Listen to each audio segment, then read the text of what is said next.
जय जय सुरलोक एकांकार सतगुरु तेह प्रसाद सच होय। वाहिगुरु जी की फतेह है विघ्न विनाशन सो। श्री वाहिगुरु जी की फतेह है विघ्न विनाशन सोए।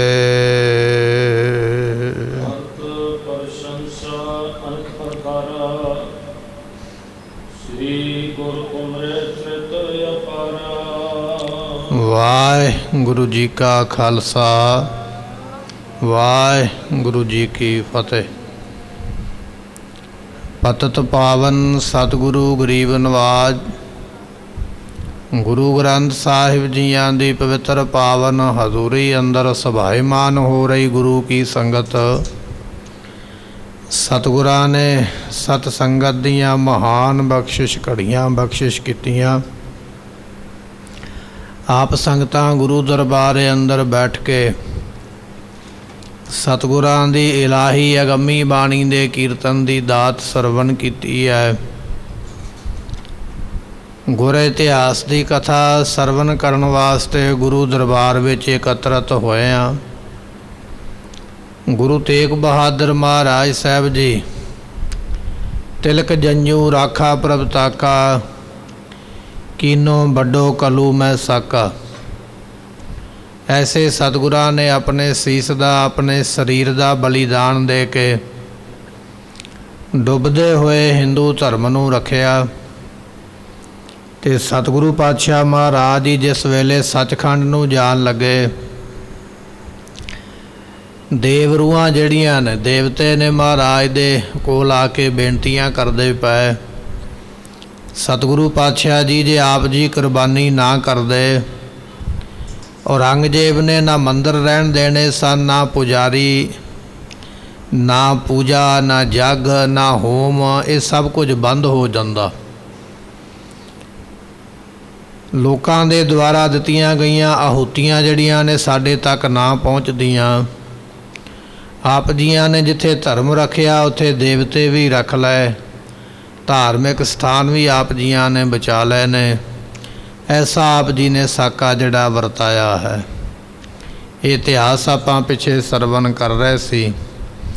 ये देवलोक महाराज दे सामने होर किहड़े किहड़े बचन करदे वो आपां हुण सरवण करांगे। आओ मन दा ध्यान टकाइए, मिल के आखिए सतनाम श्री वाहिगुरु साहिब जी। गुरु तेग बहादुर महाराज साहब जी जिस वेले विमान ते चढ़ के सचखंड नूं जान लगे, ये देवते इंद्र वर्गे ब्रह्मा वर्गे जिन्हें भी ने महाराज साहब जी की भारी उपमा उस वेले कर रहे हैं। महाराज आप जियां दे जिहड़े कौतक ने ना अपार ने, तुहाडे कौतकां दी गिनती नहीं कोई कर सकदा। तुहाडे कौतकां नूं तुहाडी महिमा नूं गिण कोई नहीं सकदा। ऐसी आप जी महिमा दे मालक हो। सतगुरु पातशाह जी आप जी इन्ने अगम हो, इन्ने बेअंत हो कि तुहाडे भेद नूं जान कोई नहीं सकदा। ये गुरबाणी विच भी बचन महाराज ने लिखिया, खिन मैं अवर खिनै मैं अवरा अचरज चल तो तुम्हारे।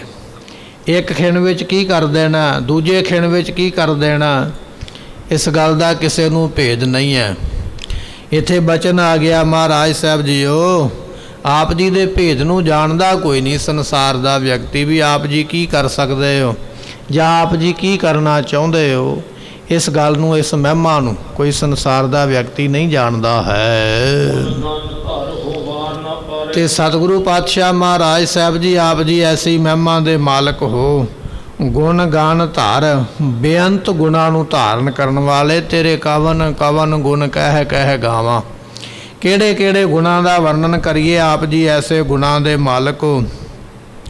वार ना पारे आप जियां दे गुणा का कोई पारावार नहीं पा सकता, कोई गिन के दस नहीं सकता भी इन्ने तुहाडे विच गुण ने। गिनती खत्म हो जाएगी, गिनती करन वाले खत्म हो जाणगे, ਪਰ ਤੁਹਾਡੇ ਗੁਣਾਂ ਦਾ ਕੋਈ ਅੰਤ ਨਹੀਂ ਪਾ ਸਕਦਾ ਹੈ।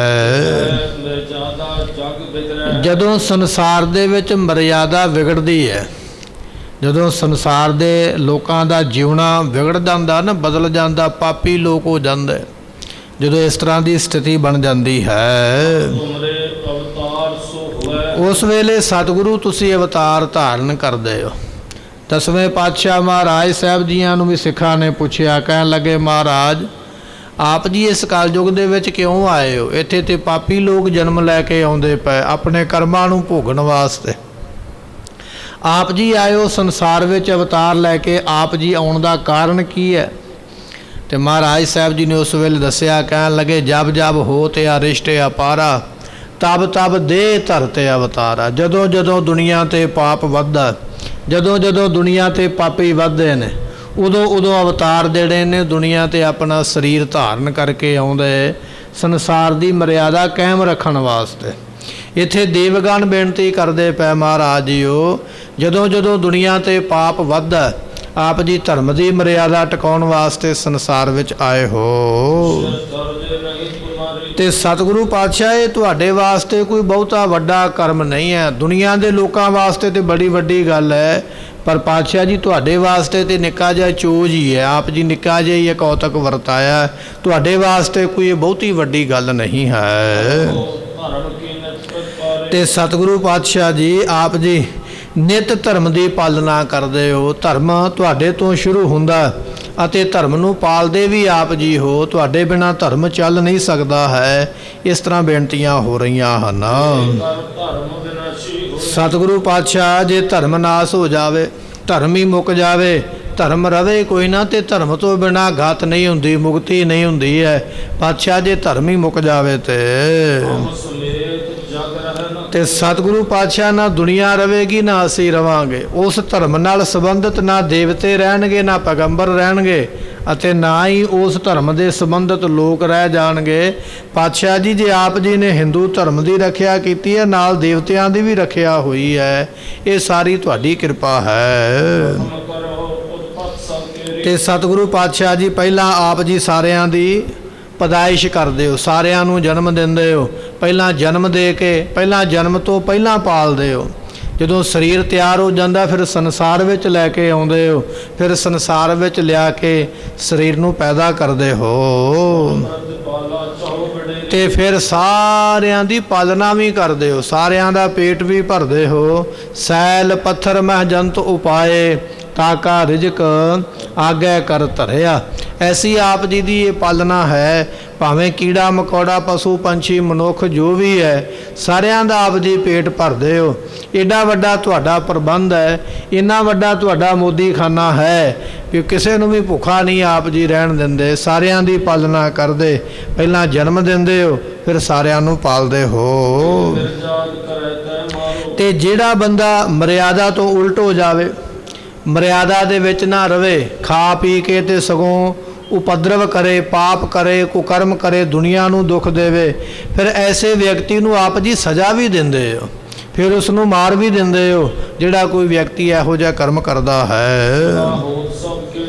ਤੇ ਸਤਿਗੁਰੂ ਆਪ ਜੀ ਸਾਰਿਆਂ ਦੀ ਰਾਖੀ ਕਰਦੇ ਹੋ। ਜਿਹੜਾ ਵੀ ਤੁਹਾਡੀ ਸ਼ਰਨ ਵਿੱਚ ਆ ਜਾਂਦਾ ਹੈ, ਜਿਹਨੂੰ ਵੀ ਤੁਸੀਂ ਜਨਮ ਦਿੱਤਾ ਹੈ, ਉਹਦੀ ਭਾਵਨਾ ਨੂੰ ਵੇਖਦਿਆਂ ਹੋਇਆਂ ਐਸੀਆਂ ਬਖਸ਼ਿਸ਼ਾਂ ਕਰਕੇ ਉਹਨਾਂ ਦੀ ਰੱਖਿਆ ਕਰਦੇ ਹੋ। ਕਹਿਣ ਲੱਗੇ ਵੀ ਇਹ ਦੇਵਤੇ ਭਾਈ ਸਤਿਗੁਰਾਂ ਦੇ ਕੋਲ ਖਲੋਤੇ ਹੋਏ ਬੜੀ ਭਾਰੀ ਮਹਿਮਾ ਵਡਿਆਈ ਉਸ ਵੇਲੇ ਪਾਤਸ਼ਾਹ ਦੀ ਕਰ ਰਹੇ ਹਨ।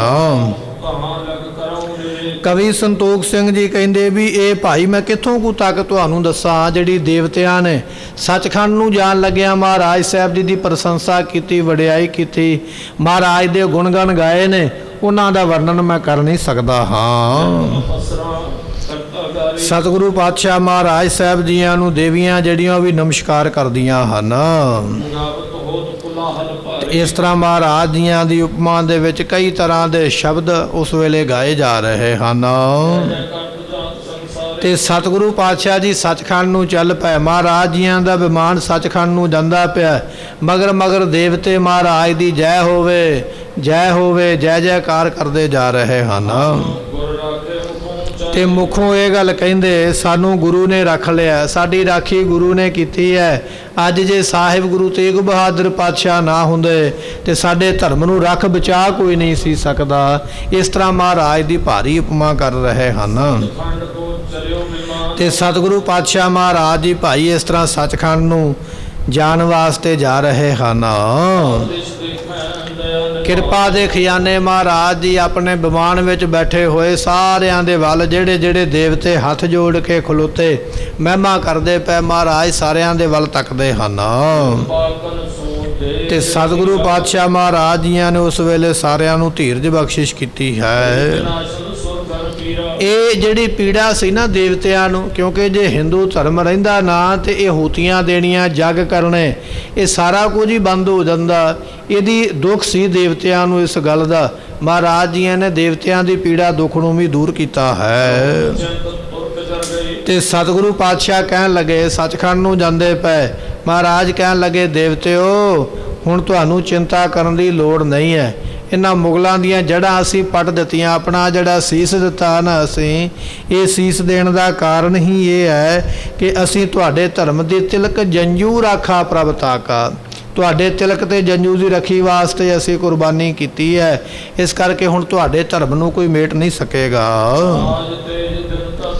ਅਤੇ ਇਹਨਾਂ ਦਾ ਰਾਜ ਜਿਹੜਾ ਪਾਪ ਲੋਕ ਕਰਦੇ ਪਏ ਸੀ ਨਾ, ਪਾਪੀਆਂ ਦਾ ਰਾਜ ਹੁਣ ਦੁਨੀਆ ਤੇ ਰਹਿਣਾ ਨਹੀਂ ਹੈ। ਸਤਿਗੁਰੂ ਜੀ ਆਉਣ ਵਾਲੇ ਸਮੇਂ ਨੂੰ ਦੱਸਦੇ ਪਏ, ਕਹਿਣ ਲੱਗੇ ਸਾਡੇ ਸਪੁੱਤਰ ਸਾਹਿਬ ਗੁਰੂ ਗੋਬਿੰਦ ਸਿੰਘ ਮਹਾਰਾਜ ਜੀ ਸਮਾਂ ਆਵੇਗਾ, ਅੱਗੇ ਖਾਲਸਾ ਪੰਥ ਪੈਦਾ ਕਰ ਦੇਣਗੇ। ਹੁਣ ਤੇ ਅਸੀਂ ਕੁਰਬਾਨੀ ਕਰਕੇ ਇਹ ਬਿਪਤਾ ਨੂੰ ਟਾਲਿਆ ਹੈ, ਸਾਡੇ ਸਪੁੱਤਰ ਫਿਰ ਐਸਾ ਪੰਥ ਪੈਦਾ ਕਰਨਗੇ। ਜਦੋਂ ਜਦੋਂ ਵੀ ਕਿਤੇ ਬਿਪਤਾ ਆਵੇਗੀ ਮਨੁੱਖ ਜਾਤੀ ਦੇ ਉੱਪਰ, ਉਦੋਂ ਸਾਡੇ ਪੁੱਤਰ ਦਾ ਸਜਾਇਆ ਹੋਇਆ ਖਾਲਸਾ ਪੰਥ ਸਮੇਂ ਸਮੇਂ ਤੇ ਦੀਨ ਦੁਨੀਆ ਦੇ ਲੋਕਾਂ ਦੀ ਰੱਖਿਆ ਕਰੇਗਾ, ਰਾਖੀ ਕਰੇਗਾ। ਐਸਾ ਪੰਥ ਸਾਡੇ ਪੁੱਤਰ ਨੇ ਪੈਦਾ ਕਰਨਾ ਹੈ। ਅਤੇ ਉਹਨਾਂ ਨੇ ਕਈ ਜੰਗ ਵੀ ਕਰਨੇ ਨੇ। 14 ਜੰਗ ਸਾਹਿਬ ਗੁਰੂ ਗੋਬਿੰਦ ਸਿੰਘ ਮਹਾਰਾਜ ਨੇ ਆਪ ਕੀਤੇ ਨੇ। ਇਹ ਭਵਿੱਖ ਬਚਨ ਮਹਾਰਾਜ ਗੁਰੂ ਤੇਗ ਬਹਾਦਰ ਪਾਤਸ਼ਾਹ ਕਰਦੇ ਪਏ, ਆਉਣ ਵਾਲੇ ਸਮੇਂ ਦੇ ਵੀ ਸਾਡੇ ਪੁੱਤਰ ਨੇ ਬੜੇ ਮਹਾਨ ਜੰਗ ਕਰਨੇ ਹਨ। ਕਹਿਣ ਲੱਗੇ ਵੀ ਇਸੇ ਤਰ੍ਹਾਂ ਨਗਾਰਚੀ ਨਗਾਰਾ ਬੰਨਣ ਵਾਲਾ ਕੋਈ ਰਹੇਗਾ ਨਹੀਂ। ਸੋ ਨਗਾਰਾ ਵਜਾਉਣ ਵਾਲਾ, ਜਦੋਂ ਰਾਜੇ ਚੱਲਦੇ ਨਾ ਫੌਜਾਂ ਲੈ ਕੇ ਤੇ ਉਹਨਾਂ ਦੇ ਨਗਾਰੇ ਵਜਾਏ ਜਾਂਦੇ। ਮਹਾਰਾਜ ਕਹਿਣ ਲੱਗੇ ਇਹਨਾਂ ਮੁਗਲਾਂ ਦੇ ਹੁਣ ਨਗਾਰ ਬੰਦ ਰਹਿ ਹੀ ਨਹੀਂ ਜਾਣਗੇ, ਨਾ ਨਗਾਰਾ ਵਜਾਉਣ ਵਾਲਾ ਨਾ ਫੌਜ ਕੋਈ ਰਵੇਗਾ ਨਹੀਂ, ਮੁੱਕ ਜਾਣੇ ਹਨ। ਇਸ ਤਰ੍ਹਾਂ ਇਹ ਸਾਰੇ ਵਿਨਾਸ਼ ਹੋ ਜਾਣਗੇ। ਆਪਣੇ ਕਰਮਾਂ ਦਾ ਫਲ ਇਹਨਾਂ ਨੇ ਪ੍ਰਾਪਤ ਕੀਤਾ ਹੈ, ਇਸ ਤਰ੍ਹਾਂ ਦੇ ਇਹ ਨਾਸ਼ ਨੂੰ ਪ੍ਰਾਪਤ ਹੋਣਗੇ। ਤੇ ਹੁਣ ਦੇਵਤਿਆਂ ਦੀ ਆਪੋ ਆਪਣੀ ਸਮਰੱਥਾ ਹੈ ਭਾਈ, ਸਾਰੇ ਸੱਚਖੰਡ ਵਿੱਚ ਪਹੁੰਚ ਨਹੀਂ ਸਕਦੇ। ਜਿੱਥੋਂ ਜਿੱਥੋਂ ਤੱਕ ਜਿੰਨੇ ਇਹ ਦੇਵਤੇ ਜਾ ਸਕਦੇ ਸਨ ਮਹਾਰਾਜ ਦੇ ਨਾਲ ਗਏ। ਜਿੱਥੇ ਜਿੱਥੇ ਉਹਨਾਂ ਦੀ ਤਾਕਤ ਖਤਮ ਹੋ ਜਾਂਦੀ, ਪਹੁੰਚ ਖਤਮ ਹੋ ਜਾਂਦੀ, ਫਿਰ ਉੱਥੋਂ ਮੱਥਾ ਟੇਕ ਕੇ ਮਹਾਰਾਜ ਜੀਆਂ ਨੂੰ ਇਹ ਸਾਰੇ ਆਪੋ ਆਪਣੇ ਭਵਨਾਂ ਨੂੰ ਚਲੇ ਗਏ। ਸਵਰਗ ਦਾ ਰਾਜਾ ਇੰਦਰ ਸਵਰਗਾਂ ਨੂੰ ਚਲੇ ਗਿਆ। ਬਰਮਾ ਵਰਗੇ ਜਿਹੜੇ ਦੇਵਤੇ ਸਨ ਉਹ ਆਪਣੇ ਸਥਾਨ ਨੂੰ ਚਲੇ ਗਏ, ਬ੍ਰਹਮ ਲੋਕ ਨੂੰ ਚਲੇ ਗਏ। ਇਸ ਤਰ੍ਹਾਂ ਇਹ ਦੇਵਤੇ ਮਹਾਰਾਜ ਨੂੰ ਨਮਸਕਾਰਾਂ ਕਰਕੇ ਆਪੋ ਆਪਣੇ ਟਿਕਾਣੇ ਤੇ ਗਏ ਹਨ। ਕਿਉਂਕਿ ਮਹਾਰਾਜ ਦੇ ਨਾਲ ਜਾਣ ਦੀ ਸ਼ਕਤੀ ਨਹੀਂ ਨਾ, ਤਾਕਤ ਨਹੀਂ ਨਾ ਕਿਸੇ ਦੇ ਕੋਲ। ਕਿਉਂਕਿ ਸੱਚਖੰਡ ਜਾਣ ਵਿੱਚ ਵੀ ਸਮਰੱਥਾ ਚਾਹੀਦੀ ਹੈ, ਬਲ ਚਾਹੀਦਾ ਹੈ। ਸੱਚਖੰਡ ਦੇ ਵਿੱਚ ਕੇਵਲ ਗੁਰੂ ਜਾ ਸਕਦਾ ਹੈ, ਜਾਂ ਗੁਰੂ ਦਾ ਉਪਦੇਸ਼ ਲੈ ਕੇ ਕਮਾਈ ਕਰਨ ਵਾਲਾ ਭਗਤ ਜਾ ਸਕਦਾ। ਉਹਦੇ ਤੋਂ ਬਿਨਾਂ ਸੱਚਖੰਡ ਦੀ ਪ੍ਰਾਪਤੀ ਸਾਰਿਆਂ ਨੂੰ ਨਹੀਂ ਹੈ। ਇੰਨੀ ਸਮਰੱਥਾ ਨਹੀਂ ਹੈ ਕਿ ਸੱਚਖੰਡ ਤੱਕ ਇਹ ਦੇਵਤੇ ਆਪਣੀ ਪਹੁੰਚ ਰੱਖਣ। ਗੁਰੂ ਨਾਨਕ ਦੇਵ ਪਾਤਸ਼ਾਹ ਨੇ ਬਚਨ ਬਖਸ਼ਿਸ਼ ਕੀਤੇ, ਉਹ ਵੇਖੈ ਉਹਨਾਂ ਨਜ਼ਰ ਨਾ ਆਵੇ ਬਹੁਤਾ ਇਹੋ ਵਿਡਾਨ।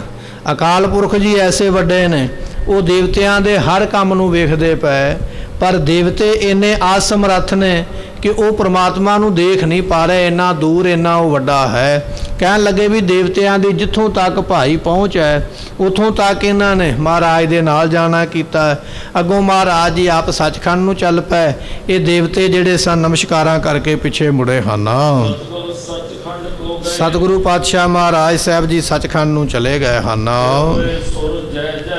ਕਹਿਣ ਲੱਗੇ ਵੀ ਦੇਵਤੇ ਜਿਹੜੇ ਨੇ ਮਹਾਰਾਜ ਜੀਆਂ ਦੇ ਜੈ ਜੈਕਾਰ ਦੇ ਬਚਨ ਕਰਦੇ ਹਨ। ਭਾਈ ਸੰਤੋਖ ਸਿੰਘ ਜੀ ਕਹਿੰਦੇ ਗੁਰਮੁਖੋ ਬਚਨ ਇਹ ਆ ਵੀ ਮਹਾਰਾਜ ਗੁਰੂ ਤੇਗ ਬਹਾਦਰ ਪਾਤਸ਼ਾਹ ਜੀ ਸਰੀਰ ਛੱਡ ਕੇ ਸੱਚਖੰਡ ਚਲੇ ਗਏ। ਦੇਵਤੇ ਮਹਿਮਾ ਕਰਕੇ ਆਪੋ ਆਪਣੇ ਟਿਕਾਣਿਆਂ ਤੇ ਚਲੇ ਗਏ। ਆਓ ਹੁਣ ਆਪਾਂ ਸਾਰੇ ਜਾਣੇ ਮਿਲ ਕੇ ਦਿੱਲੀ ਸ਼ਹਿਰ ਦੀ ਕਥਾ ਸੁਣੀਏ। ਦਿੱਲੀ ਵਿੱਚ ਕੀ ਹੋਇਆ? ਮਹਾਰਾਜ ਦੀ ਕੁਰਬਾਨੀ ਕਰਨ ਤੋਂ ਮਗਰੋਂ ਸੀਸ ਉਤਾਰ ਦਿੱਤਾ ਗਿਆ ਤਲਵਾਰ ਦੇ ਨਾਲ। ਹੁਣ ਮਗਰੋਂ ਕੀ ਹੋਇਆ ਦਿੱਲੀ ਦੇ ਵਿੱਚ, ਉਹ ਕਥਾ ਆਪਾਂ ਜਿਹੜੀ ਹੈ ਉਹ ਸਰਵਣ ਕਰਨ ਜਾ ਰਹੇ ਹਾਂ। ਕਹਿੰਦੇ ਆਓ ਭਾਈ ਤੁਹਾਨੂੰ ਹੁਣ ਦਿੱਲੀ ਦਾ ਹਾਲ ਸੁਣਾਉਣਾ ਕਰੀਏ। ਐ ਸਰੋਤਿਓ ਗੁਰਮੁਖੋ, ਜਿਵੇਂ ਜਿਵੇਂ ਮਗਰੋਂ ਵਾਪਰਿਆ ਨਾ ਮਹਾਰਾਜ ਦੇ ਸੱਚਖੰਡ ਜਾਣ ਤੋਂ ਮਗਰੋਂ ਪਾਤਸ਼ਾਹ ਦੇ ਧੜ ਦਾ ਕੀ ਹੋਇਆ ਜਿਹੜਾ ਉੱਥੇ ਪਿਆ ਹੋਇਆ, ਜਾਂ ਸੀਸ ਦਾ ਕੀ ਹੋਇਆ ਜਿਹੜਾ ਲੱਥਾ ਹੈ ਸਰੀਰ ਦੇ ਨਾਲੋਂ, ਜਾਂ ਔਰੰਗਜ਼ੇਬ ਦੀ ਕੀ ਹਾਲਤ ਮਗਰੋਂ ਹੋਈ, ਜਾਂ ਜਿਹੜੇ ਦਿੱਲੀ ਦੇ ਵਸਨੀਕ ਸਨ ਉਹਨਾਂ ਦਾ ਮਗਰੋਂ ਕੀ ਹਾਲ ਹੋਇਆ, ਇਹ ਕਥਾ ਹੁਣ ਆਪਾਂ ਅੱਗੇ ਸਰਵਣ ਕਰੀਏ। ਕਹਿਣ ਲੱਗੇ ਵੀ ਜਿਸ ਵੇਲੇ ਮਹਾਰਾਜ ਸਾਹਿਬ ਜੀਆਂ ਨੇ ਚਾਂਦਨੀ ਚੌਂਕ ਵਿਖੇ ਜਪਜੀ ਸਾਹਿਬ ਦਾ ਪਾਠ ਕਰਕੇ ਸੀਸ ਝੁਕਾਇਆ ਤੇ ਉਸ ਵੇਲੇ ਇੱਕ ਪਠਾਨ ਨੇ ਮਹਾਰਾਜ ਜੀਆਂ ਦੀ ਸੀਸ ਦੇ ਉੱਪਰ ਧੌਣ ਦੇ ਉੱਪਰ ਤਲਵਾਰ ਦਾ ਵਾਰ ਕੀਤਾ। ਇਸ ਤੋਂ ਪਹਿਲਾਂ ਕਿ ਤਲਵਾਰ ਮਹਾਰਾਜ ਜੀਆਂ ਦੇ ਗਰਦਨ ਤੱਕ ਪਹੁੰਚਦੀ, ਗੁਰੂ ਤੇਗ ਬਹਾਦਰ ਪਾਤਸ਼ਾਹ ਨੇ ਆਪਣਾ ਸੀਸ ਆਪਣੀ ਮਰਜ਼ੀ ਨਾਲ ਹੀ ਆਪਣੇ ਧੜ ਤੋਂ ਵੱਖਰਾ ਕਰ ਲਿਆ। ਔਰੰਗਜ਼ੇਬ ਨੂੰ ਇਹ ਵਿਖਾਉਣਾ ਵੀ ਸਾਡੇ ਨਾਮ ਦੇ ਵਿੱਚ ਕਿੰਨੀ ਤਾਕਤ ਹੈ ਔਰ ਤੇਰੀ ਤਲਵਾਰ ਸਾਡੇ ਨਾਮ ਦਾ ਕੁਝ ਨਹੀਂ ਕਰ ਸਕਦੀ, ਵਿਗਾੜ ਨਹੀਂ ਸਕਦੀ ਹੈ। ਕਹਿਣ ਲੱਗੇ ਜਦੋਂ ਮਹਾਰਾਜ ਜੀਆਂ ਨੇ ਆਪਣਾ ਸੀਸ ਉਤਾਰਿਆ ਨਾ ਚਾਂਦਨੀ ਚੌਕ ਵਿਖੇ, ਇਹ ਕੁਰਬਾਨੀ ਕੀਤੀ ਹੈ।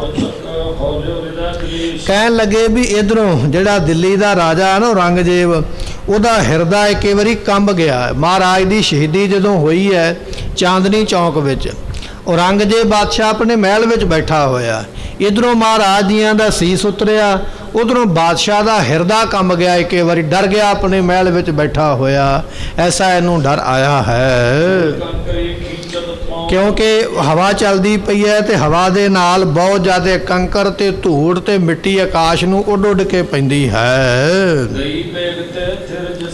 ਜਿਸ ਘਰ ਦੇ ਵਿੱਚ ਔਰੰਗਜ਼ੇਬ ਬੈਠਾ ਸੀ ਨਾ, ਕਹਿੰਦੇ ਉਸ ਘਰ ਦੇ ਵਿੱਚ ਬਹੁਤ ਜ਼ਿਆਦਾ ਮਿੱਟੀ ਤੇ ਘਟਾ ਤੇ ਹਨੇਰੀ ਇਹਦੇ ਮਹਿਲਾਂ ਤੱਕ ਪਹੁੰਚ ਗਈ ਹੈ।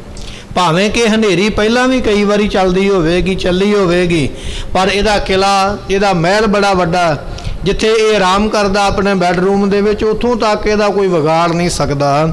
ਪਰ ਅੱਜ ਜਿਹੜੀ ਹਨੇਰੀ ਚੱਲੀ ਹੈ ਗੁਰੂ ਤੇਗ ਬਹਾਦਰ ਪਾਤਸ਼ਾਹ ਜੀਆਂ ਦੀ ਕੁਰਬਾਨੀ ਕਰਨ ਤੋਂ ਮਗਰੋਂ, ਕਹਿਣ ਲੱਗੇ ਜਿੱਥੇ ਔਰੰਗਜ਼ੇਬ ਬੈਠਾ ਨਾ ਆਪਣੇ ਮਹਿਲ ਦੇ ਵਿੱਚ, ਇਹਦੇ ਮਹਿਲਾਂ ਦੇ ਵਿੱਚ ਵੀ ਧੂੜ ਤੇ ਮਿੱਟੀ ਤੇ ਕੰਕਰ ਜਿਹੜੇ ਨੇ ਹਵਾ ਨਾਲ ਉੱਡ ਉੱਡ ਕੇ ਉਸ ਵੇਲੇ ਪਹੁੰਚੇ ਹਨ। ਜਿੱਥੇ ਔਰੰਗਜ਼ੇਬ ਬੈਠਾ ਹੋਇਆ ਉਹ ਧਰਤੀ ਕੰਬ ਗਈ ਇੱਕੇ ਵਾਰੀ, ਜਿਵੇਂ ਮੰਨ ਲਓ ਭੁਚਾਲ ਆ ਗਿਆ ਹੋਵੇ, ਇਸ ਤਰ੍ਹਾਂ ਧਰਤੀ ਕੰਬੀ ਹੈ। ਧਰਤੀ ਕੰਬਣ ਦੇ ਨਾਲ ਔਰੰਗਜ਼ੇਬ ਡਰ ਗਿਆ, ਇਸ ਤਰ੍ਹਾਂ ਲੱਗਿਆ ਵੀ ਹੁਣ ਬਸ ਮੈਂ ਮਰ ਹੀ ਜਾਵਾਂਗਾ। ਐਸਾ ਭਿਆਨਕ ਮੰਜ਼ਰ ਬਣ ਗਿਆ।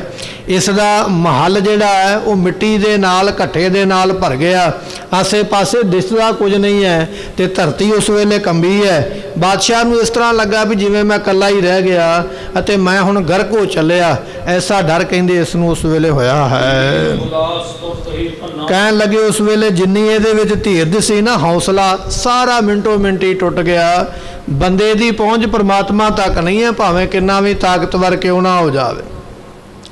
ਪਰਮਾਤਮਾ ਦੀ ਪ੍ਰਾਪਤੀ ਮਨੁੱਖ ਬਰਾਬਰੀ ਮਨੁੱਖ ਨਹੀਂ ਕਰ ਸਕਦਾ ਹੈ। ਭਾਵੇਂ ਕਿ ਔਰੰਗਜ਼ੇਬ ਕਿੱਡਾ ਵੱਡਾ ਬਾਦਸ਼ਾਹ, ਕਿੰਨਾ ਤਾਕਤ ਵਾਲਾ ਹੈ, ਕਿੰਨੀਆਂ ਫੌਜਾਂ ਕੋਲ, ਕਿੰਨਾ ਧਨ ਕੋਲ ਹੈ, ਪਰ ਪਰਮਾਤਮਾ ਦੀ ਬਰਾਬਰੀ ਨਹੀਂ ਹੈ। ਮਹਾਰਾਜ ਜੀਆਂ ਨੂੰ ਸ਼ਹੀਦ ਤੇ ਕਰ ਬੈਠਾ, ਪਰ ਕਹਿਣ ਲੱਗੇ ਮਹਿਲ ਵਿੱਚ ਬੈਠੇ ਦਾ ਤਖਤ ਤੇ ਲੱਗਿਆ। ਉਸ ਵੇਲੇ ਬਹੁਤ ਜ਼ਿਆਦਾ ਮਿੱਟੀ ਘੱਟੇ ਦੇ ਨਾਲ ਮਹਿਲ ਭਰ ਗਿਆ। ਉਸ ਵੇਲੇ ਇਹਦਾ ਧੀਰਜ ਟੁੱਟ ਗਿਆ ਔਰੰਗਜ਼ੇਬ ਦਾ। ਪਛਤਾਉਂਦਾ ਪਿਆ ਵੀ ਇਹ ਮੈਂ ਕੀ ਕਰ ਬੈਠਾ, ਕੋਈ ਵੱਡਾ ਪਾਪ ਮੇਰੇ ਕੋਲੋਂ ਹੋ ਗਿਆ। ਹੌਸਲਾ ਟੁੱਟ ਗਿਆ ਮਹਿਲ ਵਿੱਚ ਬੈਠੇ ਹੋਏ ਦਾ। ਐਸਾ ਔਰੰਗਜ਼ੇਬ ਡਰਿਆ ਹੈ। ਚਾਰ ਚਫੇਰੇ ਕਹਿਣ ਲੱਗੇ ਵੀ ਜਿਵੇਂ ਕਿਸੇ ਬੰਦੇ ਦੀ ਮੱਤ ਮਰ ਜਾਵੇ ਨਾ, ਬੰਦਾ ਕਮਲਾ ਹੋ ਜਾਵੇ, ਝੱਲਾ ਹੋ ਜਾਵੇ, ਤੇ ਕਮਲਾ ਬੰਦਾ ਚਾਰ ਚਫੇਰੇ ਵੇਖੀ ਜਾਂਦਾ ਵੀ ਹੁੰਦਾ ਕੀ ਪਿਆ ਹੈ। ਕਹਿੰਦੇ ਅੱਜ ਔਰੰਗਜ਼ੇਬ ਦੀ ਐਸੀ ਹਾਲਤ ਬਣ ਗਈ, ਕਮਲਿਆਂ ਦੇ ਵਾਂਗ, ਝੱਲਿਆਂ ਦੇ ਵਾਂਗ ਇੱਧਰ ਉੱਧਰ ਨੂੰ ਬੜਾ ਹੈਰਾਨ ਹੋ ਕੇ ਦੇਖਦਾ ਹੈ। ਤੇ ਕਹਿਣ ਲੱਗੇ ਵੀ ਜਿਹੜਾ ਆਨੰਦ ਬਣਿਆ ਹੋਇਆ ਨਾ, ਇਹਦਾ ਚਾਅ ਬਣੇ ਹੋਏ ਸਨ, ਰਾਜ ਭਾਗ ਦਾ ਹੰਕਾਰ ਸੀ, ਮਾਣ ਸੀ ਵੀ ਮੈਂ ਬੜਾ ਵੱਡਾ ਰਾਜਾ, ਮੇਰੇ ਕੋਲ ਬੜੀ ਤਾਕਤ ਹੈ। ਇੱਕ ਛਿਣ ਦੇ ਵਿੱਚ ਹੀ ਸਭ ਕੁਝ ਉਹ ਆਨੰਦ ਖਤਮ ਹੋ ਗਿਆ। ਔਰੰਗਜ਼ੇਬ ਨੂੰ ਇਸ ਤਰ੍ਹਾਂ ਲੱਗਿਆ ਜਿਵੇਂ ਮੈਂ ਪਾਗਲ ਹੋ ਗਿਆ ਤੇ ਮੈਂ ਭਿਖਾਰੀ ਬਣ ਗਿਆ, ਮੰਗਤਾ ਬਣ ਗਿਆ। ਰਾਜ ਭਾਗ ਦੇ ਜਿੰਨੇ ਆਨੰਦ ਸਨ, ਜਿੰਨੀਆਂ ਖੁਸ਼ੀਆਂ, ਜਿੰਨੀਆਂ ਦੇ ਕੋਲ ਬਰਕਤਾਂ ਸਨ, ਸਾਰਾ ਸਵਾਦ ਇੱਕ ਛਿਣ ਦੇ ਵਿੱਚ ਹੀ ਖਤਮ ਹੋ ਗਿਆ। ਬਹੁਤ ਜ਼ਿਆਦਾ ਮਹਿਲ ਵਿੱਚ ਬੈਠਾ ਹੋਇਆ ਡਰਦਾ ਪਿਆ ਹੈ। ਮਨ ਵਿੱਚ ਸੋਚਦਾ ਹੈ ਇਹ ਮੂਰਖ ਮਤ ਵਾਲਾ ਪਹਿਲਾਂ ਆਪ ਹੀ ਗੁਰੂ ਤੇਗ ਬਹਾਦਰ ਪਾਤਸ਼ਾਹ ਨੂੰ ਸ਼ਹੀਦ ਕਰਨ ਦਾ ਹੁਕਮ ਸੁਣਾ ਬੈਠਾ। ਹੁਣ ਜਦੋਂ ਸ਼ਹੀਦੀ ਹੋਈ ਹੈ, ਇਹਦਾ ਮਹਿਲ ਕੰਬਿਆ, ਇਹਦਾ ਤਖਤ ਹਿੱਲਿਆ, ਤੇ ਹੁਣ ਸੋਚਦਾ ਪਿਆ ਵੀ ਮੇਰੇ ਕੋਲੋਂ ਕੀ ਇਹੋ ਜਿਹਾ ਗੁਨਾਹ ਹੋ ਗਿਆ, ਪਾਪ ਹੋ ਗਿਆ ਜੋ ਮੇਰੇ ਨਾਲ ਐਸੀ ਘਟਨਾ ਵਾਪਰੀ ਹੈ। ਔਰੰਗਜ਼ੇਬ ਨੂੰ ਇਸ ਤਰ੍ਹਾਂ ਲੱਗਦਾ ਪਿਆ ਵੀ ਜਿਵੇਂ ਮੈਨੂੰ ਜਮਾਂ ਨੇ ਆ ਕੇ ਬੰਨ੍ਹ ਲਿਆ ਹੋਵੇ। ਇਸ ਦਾ ਦਿਸਦਾ ਪਿਆ ਮਿੱਟੀ ਦੇ ਵਿੱਚ, ਘੱਟੇ ਦੇ ਵਿੱਚ ਇਸ ਨੂੰ ਜੰਮ ਖਲੋਤੇ ਹੋਏ ਦਿਸਦੇ ਪਏ। ਆਪਣੇ ਮਨ ਵਿੱਚ ਇਸ ਤਰ੍ਹਾਂ ਸੋਚਦਾ ਪਿਆ ਜਿਵੇਂ ਜਮਾਂ ਨੇ ਇਸ ਔਰੰਗਜ਼ੇਬ ਦੀਆਂ ਲੱਤਾਂ ਬਾਹਾਂ ਆ ਕੇ ਬੰਨ੍ਹ ਲਈਆਂ ਹੋਣ। ਤੇ ਉਹ ਜੰਮ ਕਹਿੰਦੇ ਹੁਣ ਵੀ ਚੱਲ ਔਰੰਗਜ਼ੇਬ, ਤੇਰੇ ਪਾਪਾਂ ਦਾ ਘੜਾ ਭਰ ਗਿਆ ਤੇ ਤੈਨੂੰ ਅਸੀਂ ਲੈਣ ਵਾਸਤੇ ਆਏ। ਕਹਿੰਦੇ ਐਸੀ ਹਾਲਤ ਇਸ ਔਰੰਗਜ਼ੇਬ ਦੀ ਬਣੀ ਹੈ, ਹਿੱਲਣਾ ਚਾਹੁੰਦਾ ਪਰ ਹਿੱਲਿਆ ਨਹੀਂ ਜਾਂਦਾ, ਉੱਠਣਾ ਚਾਹੁੰਦਾ ਪਰ ਉੱਠਿਆ ਨਹੀਂ ਜਾਂਦਾ, ਬੋਲਣਾ ਚਾਹੁੰਦਾ ਤੇ ਬੋਲਿਆ ਨਹੀਂ ਜਾਂਦਾ। ਇਸ ਤਰ੍ਹਾਂ ਬਣ ਗਿਆ ਜਿਵੇਂ ਮੰਨ ਲਓ ਜਮਾਂ ਨੇ ਇਸ ਨੂੰ ਬੰਨ੍ਹ ਕੇ ਬਿਠਾ ਲਿਆ ਹੋਵੇ।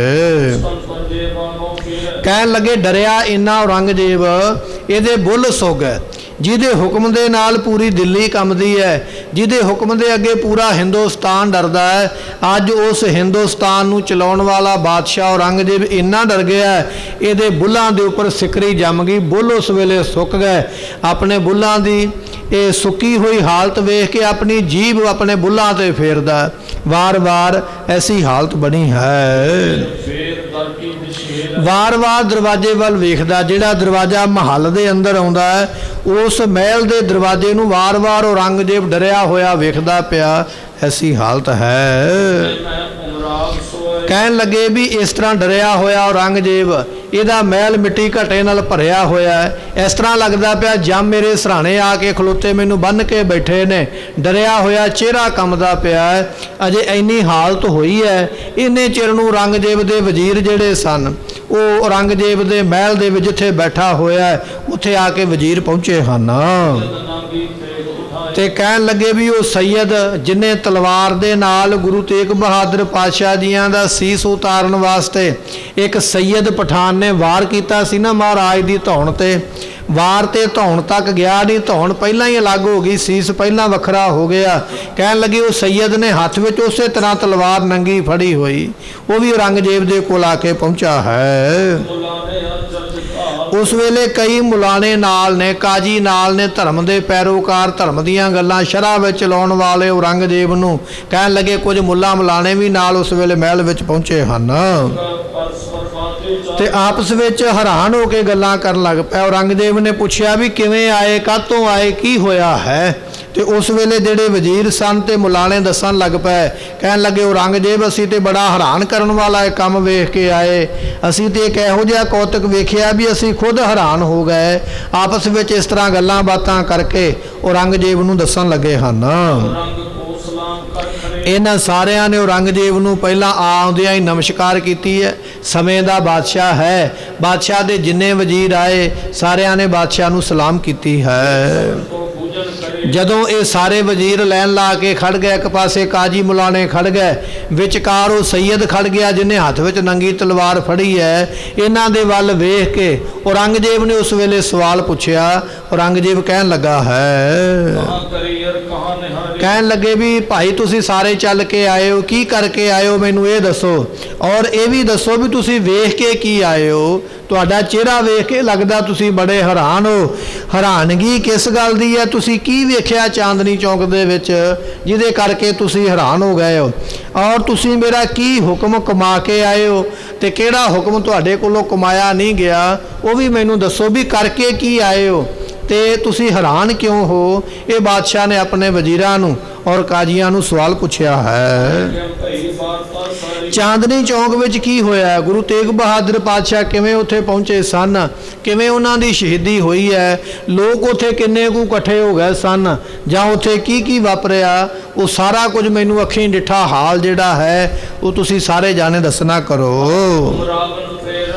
ਤੇ ਕਹਿਣ ਲੱਗੇ ਫਿਰ ਉਸ ਵੇਲੇ औरंगजेब की ये गल सुन के हुक्म सुन के ते वजीरां ने उस सैयद वाल इशारा किया, क्योंकि सैयद नूं हुक्म सी ना पठान नूं भी तूं तलवार दा वार करके महाराज जियां दा सीस धड़ दे नालों वखरा करना। वजीरां ने आप तो कुछ नहीं आखिया, पर उस पठान नूं इशारा किया, कह लगे तूं दस आपदे मूँहों बोल के भी उदों की वापरिया जदों तू तलवार दा वार किया, शहीदी वेले की होया, क्योंकि तू सब तो नेड़े सी महाराज जियां दे, असीं ते सारे दूर खलोते होए। वजीरां ने उस वेले इशारा करके सैयद नूं बोलण वास्ते प्रेरिया भी बोल के औरंगजेब नूं दस भी उस वेले की होया है। उस वेले सैयद पठान जिन्हें हाथ विच नंगी तलवार फड़ी, जिन्हों बादशाह औरंगजेब ने आप अपने हत्थां नाल तलवार फड़ाई सी भी आह तलवार मैं बड़ी खास बना के लियांदी है, बड़े बड़े कारीगरां ने बनाई है, बड़ी तिखी है। उहदे उपर एक कागज़ का टुकड़ा बन्निया गया, उहदे उपर एक कच्चा धागा बन्निया गया। औरंगजेब ने आप उसनों पकड़ाया भी ऐ सैयद ऐ पठान तू बड़े बल वाला है, इस तलवार दे नाल गुरु तेग बहादुर पातशाह की शहीदी करनी है। वो पठान जिहड़ा है दसदा पिया, कहन लगा बादशाह सलामत जिहड़ी तलवार तुसीं मैनूं फड़ाई सी गुरु तेग बहादुर पातशाह नूं शहीद करन वास्ते, कहन लगे ओहो मैं आप जी दे हुक्म दे नाल वो तलवार अपने हत्थां विच पकड़ के गुरु तेग बहादुर पातशाह नूं शहीद करन वास्ते जदों उस थां ते लैके गया जिथे गुरु तेग बहादुर पातशाह बैठे हन, ते सतगुरु पातशाह उस वेले पिंजरे दे विच बैठे। ये शुरू तो दसन लगा क्योंकि ये सैयद ने आप वजीरां दे नाल जाके महाराज जियां नूं लोहे दे पिंजरे विचों कढ़िया सी। कहन लगा जी तुहाडी दित्ती होई तलवार लैके मैं महाराज दे कोल गया जिथे पिंजरे विच बैठे सन, ते मैं महाराज नूं बैठे वेखिया है। असी महाराज नूं समझाउण वास्ते कुछ गल्लां भी आखियां, महाराज राज भाग लै लवो, किसे थां दी सूबेदारी तुहानूं दे दईए, सूबेदार बना दईए किसे रियासत दा, किन्नी जगीर चाहिदी है लै लवो, किन्नी माया चाहिदी है लै लवो। बादशाह सलामत तुहाडे वल्लों दसियां होईयां गल्लां असीं गुरु तेग बहादुर पातशाह नूं समझाउणा कीतियां हन। अते फिर दूजा बचन ये किया, महाराज भी शक्ति विखाओ, करामात विखाओ, तो तुहानूं असीं छड्ड देंगे, मारांगे नहीं। ये पठान दसदा पिया औरंगजेब नूं, असीं महाराज नूं आख्या महाराज करामातां दिखा दिओ ते तुहानूं मारांगे नहीं, जिउंदा छड्ड देंगे। ये सारे बचन असीं गुरु पातशाह नाल कीते हन। उस वेले सतगुरु पातशाह ने सुन के आख्या, कहन लगे कि ना तो असीं करामात दिखावांगे और ना ही असी अपना धर्म बदलांगे, असी शहीद होने वास्ते तैयार हाँ। इन्हां बचन कह के महाराज जी लोहे दे पिंजरे विचों बाहर निकले, साडे नाल चल के आप चांदनी चौक दे विच गए, उत्थे महाराज जियां ने गुसल कईए इशनान किया है। सो महाराज साहब जियां दा इतिहास आपां लड़ीवार सरवण कर रहे हाँ। पिछे आपां ये बचन सरवण किया सी, चांदनी चौक विखे पहुँच के महाराज जियां ने भाई गुरदित्ता जी नूं आख्या, कहन लगे भाई गुरदित्ता जी लियाओ इस खूही दा जल भर के बाल्टियां बाहर कड्डो, असीं इशनान करना है। भाई गुरदित्ता जी ने जल उस वेले कढ़ के महाराज जियां नूं दिता। सतगुरां ने चांदनी चौक की खूही दे विच उस वेले जिथे सीसगंज गुरुद्वारा अज बनिया होया उत्थे पातशाह जियां ने इशनान किया। इशनान करन तो मगरों महाराज जी पठान नूं कहन लगे, कहंदे ऐ सैयद हुण असीं जपजी साहब दा पाठ करन लगे, गुरु नानक साहब की बाणी पढ़न लगे हाँ। सानूं जदों असीं पाठ पूरा करांगे उस वेले अपना सिर झुकावांगे, तू अपनी तलवार दा वार उस वेले करना। ये पठान दसदा पिया, कहन लगा जी महाराज ने फिर उत्थे इशनान किया।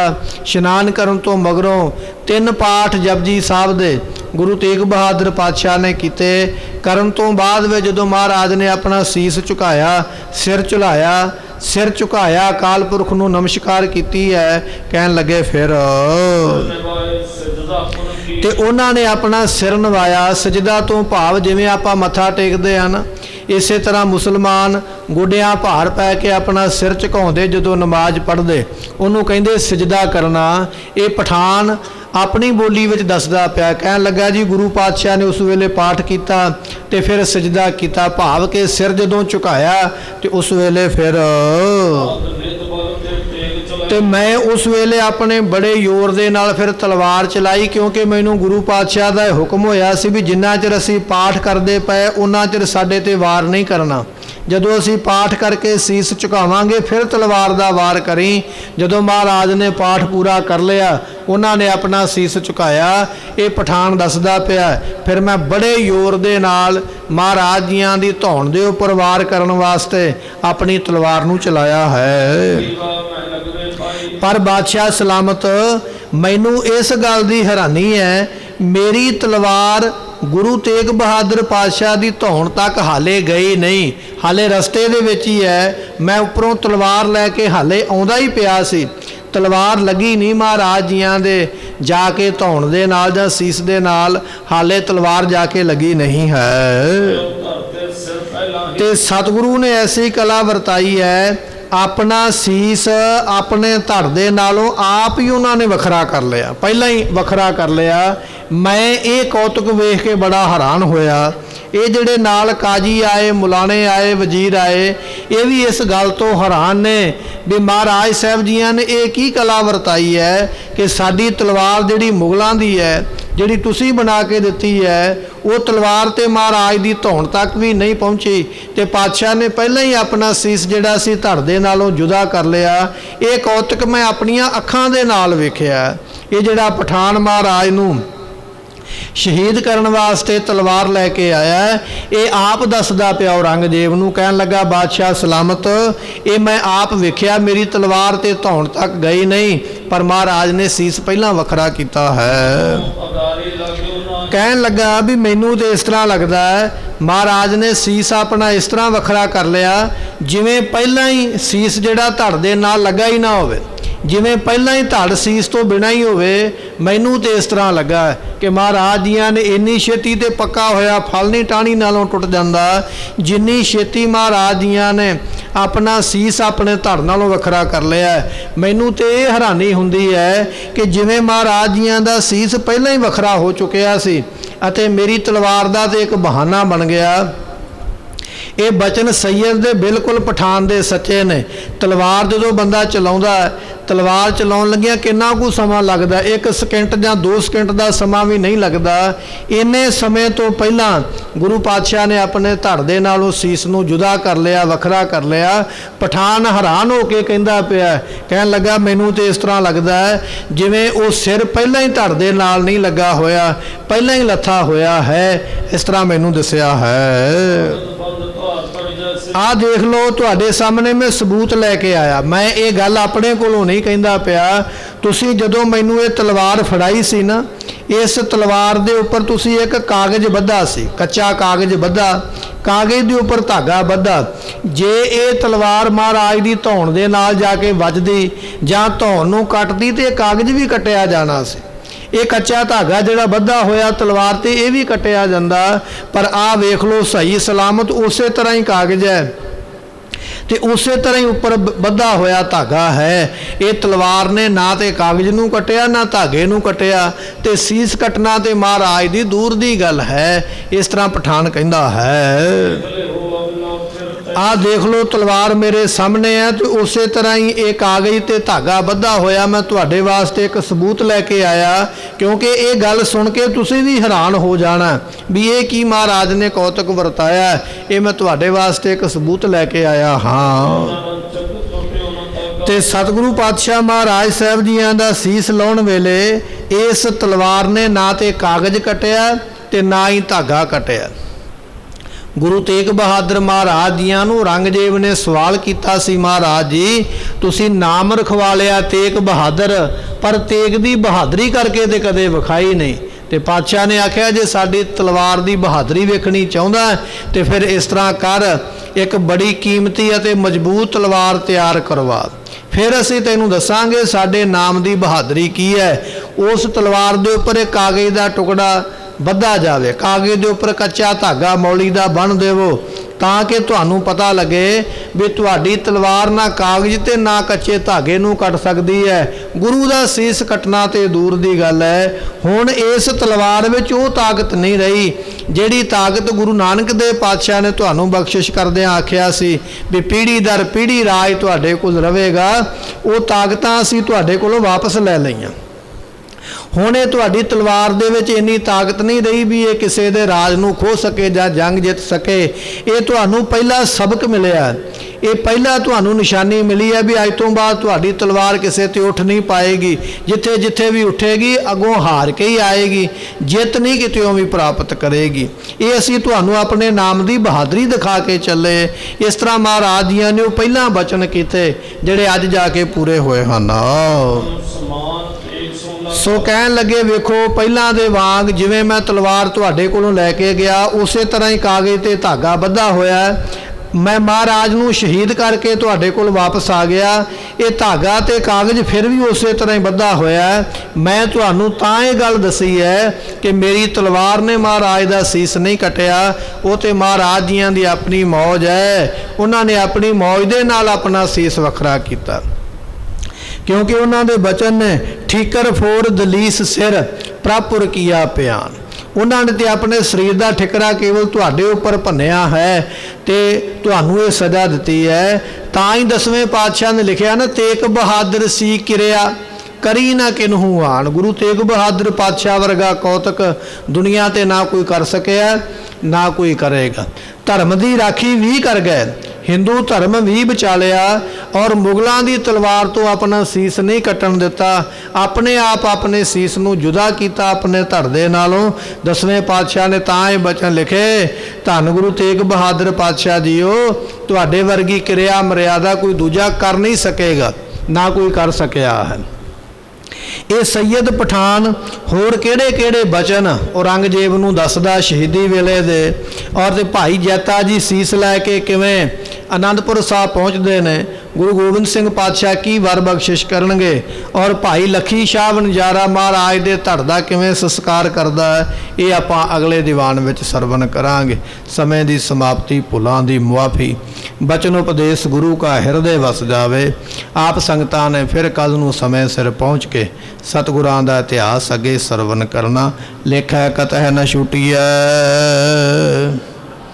ਬਖਸ਼ਨਹਾਰ ਬਖਸ਼ ਲੈ। ਵਾਹਿਗੁਰੂ ਜੀ ਕਾ ਖਾਲਸਾ,